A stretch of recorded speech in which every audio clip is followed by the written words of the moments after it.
केंद्रीय कृषि एवं ग्रीन विकास मंत्री शिवराज सिंह चौहान ने पंजाब विधानसभा के एक दिवसीय विशेष सत्र पर बयान दिया।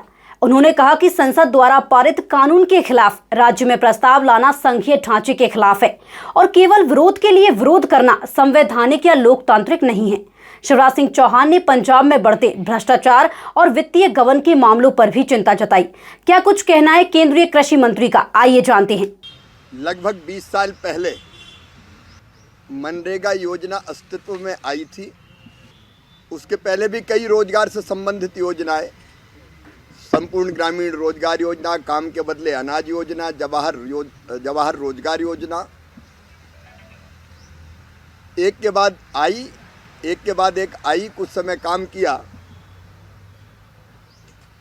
और फिर या तो उनका स्वरूप बदला या योजना बदल दी गई। मनरेगा में कई गंभीर खामियां थी।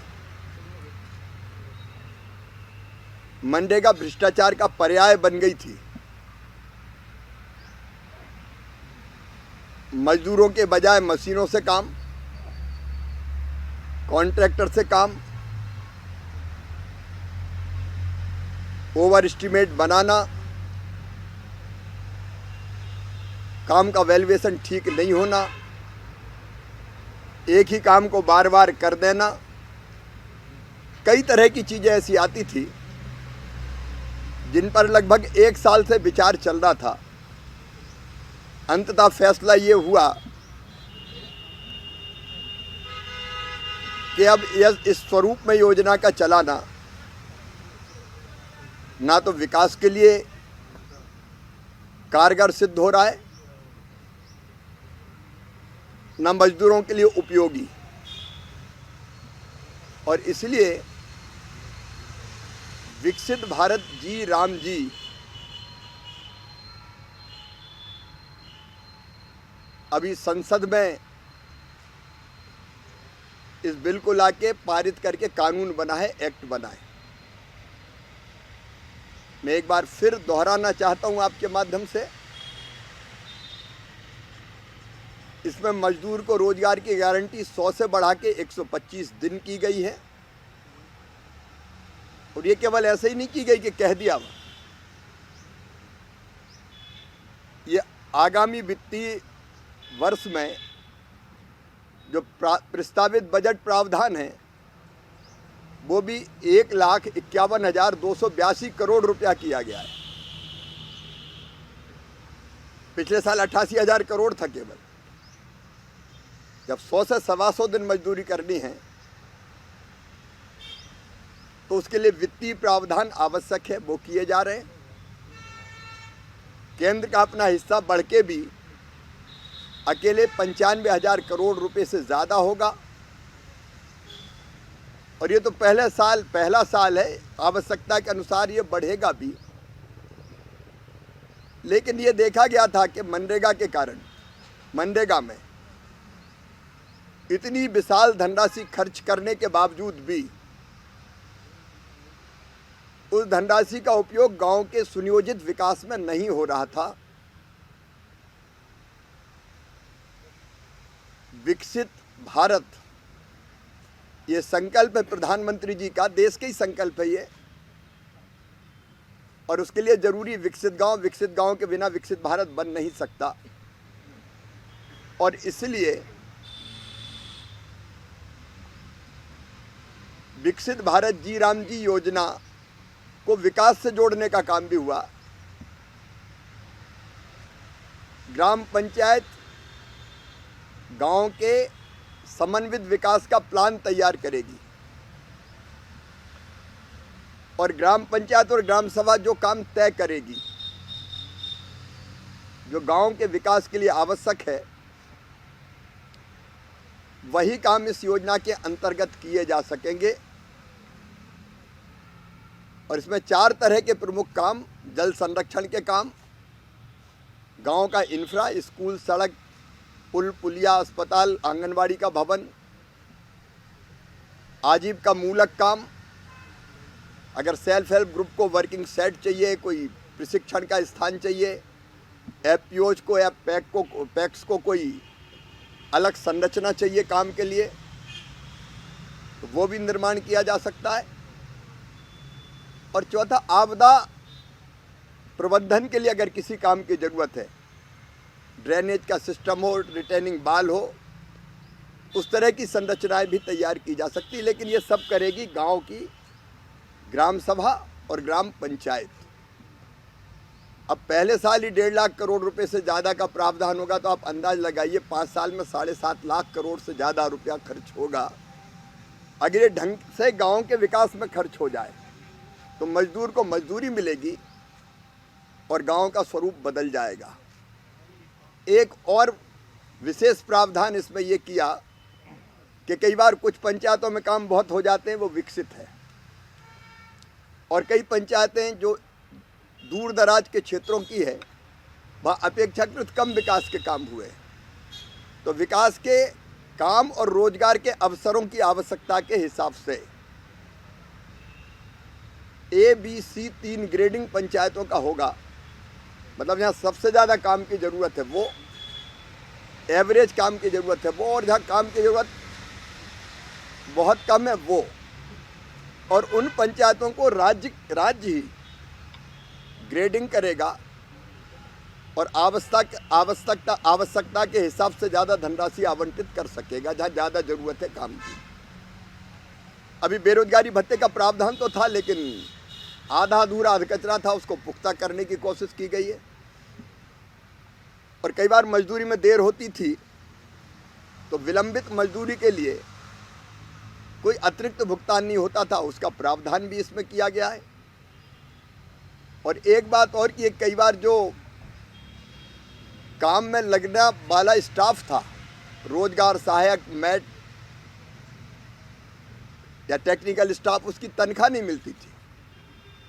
2-2, 3-3, 4-4 महीने शिकायतें आती थी हमको। और इसलिए इसमें प्रशासनिक व्यय को 6% से बढ़ा के 9% किया है। अगर 1,51,282 करोड़ में से 9% आप देखें तो 13,000 करोड़ से ज़्यादा होता है। इससे जो इस योजना के काम में लगा हुआ स्टाफ है उसको समय से सैलरी का भुगतान सुनिश्चित हो सकेगा। लेकिन इसमें कई तरह की गड़बड़ों की शिकायतें आती थी। अभी मैं पंजाब भी गया था तो पंजाब के मजदूरों ने शिकायत की कि उनको तो मजदूरी मिलती नहीं, ठेकेदारी काम कर रहे हैं। कई बार सड़क की सफाई और नहर की सफाई के नाम पर पैसा निकाल लिया जाता है। तो इसको टेक्नोलॉजी से जोड़ के यह कोशिश की गई कि इसमें पारदर्शिता रहे, इसलिए PM गति शक्ति से भी इसको जोड़ा गया, ताकि अगर पहले से कहीं कोई काम है तो वो दिख जाए, एक काम बार बार ना हो। कई बार सड़क का निर्माण शुरू होता था और बाद में पता चलता था फॉरेस्ट ने काम रोक दिया क्योंकि आगे फॉरेस्ट की ज़मीन है, ऐसी कोई चीज़ ना आए। और उसके साथ साथ टेक्नोलॉजी का इस्तेमाल करके भुगतान से लेके काम के मूल्यांकन तक में पारदर्शिता रहे, इसका प्रबंध किया गया। और एक विशेष बात इसमें यह की गई कि जब खेती के पीक का काम होगा, कटाई का और बुआई का, उस समय राज्य सरकार ये तय कर सकेगी कि इस समय कृषि में श्रम की आवश्यकता है, इसलिए अधिकतम 365 दिन में से 60 दिन अलग अलग हिस्सों में भी वो बुआई और कटाई के समय इस योजना के अंतर्गत काम को स्थगित कर सकेगी। एक स्वयंपूर्ण योजना है। संसद में मैंने दोनों सदनों में इस पे 8 लोकसभा में 8 घंटे से ज़्यादा बहस हुई। मैं 1:30 बजे रात तक बैठ के एक एक सांसद के सुझाव को या उन्होंने जो कहा उसको नोट करता रहा। लेकिन प्रतिपक्ष कि हमारे मित्र चाहे कांग्रेस हो या बाकी प्रतिपक्षी पार्टियां, मैंने पहले ही कहा था कि मैं आप सबको सुन रहा हूं, मेरा जवाब जरूर सुनना। लेकिन उन्होंने जवाब सुना नहीं, केवल हो हल्ला मचाया। कोशिश की गई कि मैं अपनी बात ना कह सकूं, संसद की मर्यादाओं की धज्जी उड़ाई गई। लेकिन फिर भी मैंने दृढ़ता के साथ अपनी बात रखी।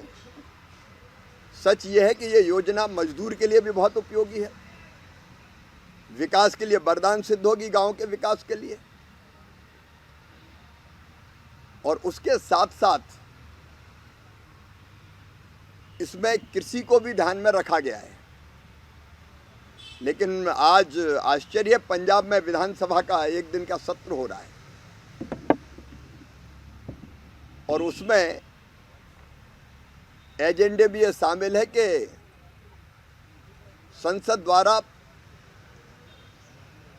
पारित इस कानून के खिलाफ बात की जाएगी। कोई प्रस्ताव पारित करने की बात है। अब संसद में अगर कोई कानून बना है, विधानसभा में उसके खिलाफ प्रस्ताव पारित करना, यह हमारे फेडरल स्ट्रक्चर, संघीय ढांचे की मूल भावना के और स्पिरिट के खिलाफ है। या राज्य की विधानसभा कोई अधिनियम बनाए तो जिला पंचायत और जनपद पंचायत और ग्राम पंचायत उसका प्रस्ताव पारित करके विरोध करिए, उचित होगा। संसद द्वारा पारित कानून उसको मानने के लिए सारे राज्य हो, केंद्र हो, उनकी प्रतिबद्धता रहती है। ये पंजाब सरकार या पंजाब विधानसभा में जो बाकी दल कर रहे हैं, ये अलोकतांत्रिक है, अमर्यादित है, संविधान की मूल भावना के खिलाफ है, ये अंध विरोध है। हमें तो केवल विरोध करना है, इसके लिए विरोध करेंगे। आप चर्चा में जवाब ना सुनो और प्रतिपक्ष इतना जिम्मेदार हो जाए, विशेषकर कांग्रेस, कि इतने महत्वपूर्ण बिल पर नेता प्रतिपक्षी लोकसभा से गायब रहे, संसद से गायब रहें। जब संसद में चर्चा होगी गायब रहेंगे, चर्चा का उत्तर सुनेंगे नहीं, दादागिरी करेंगे और फिर बाहर जाके ऐसा माहौल बनाएंगे कि 20 साल की योजना एक साल में, एक रात में ध्वस्त कर दी। क्या कांग्रेस ने जवाहर रोजगार योजना की जगह दूसरी योजना लेके नहीं आई? एक नहीं, अनेकों बार योजना बदली गई है रोजगार की।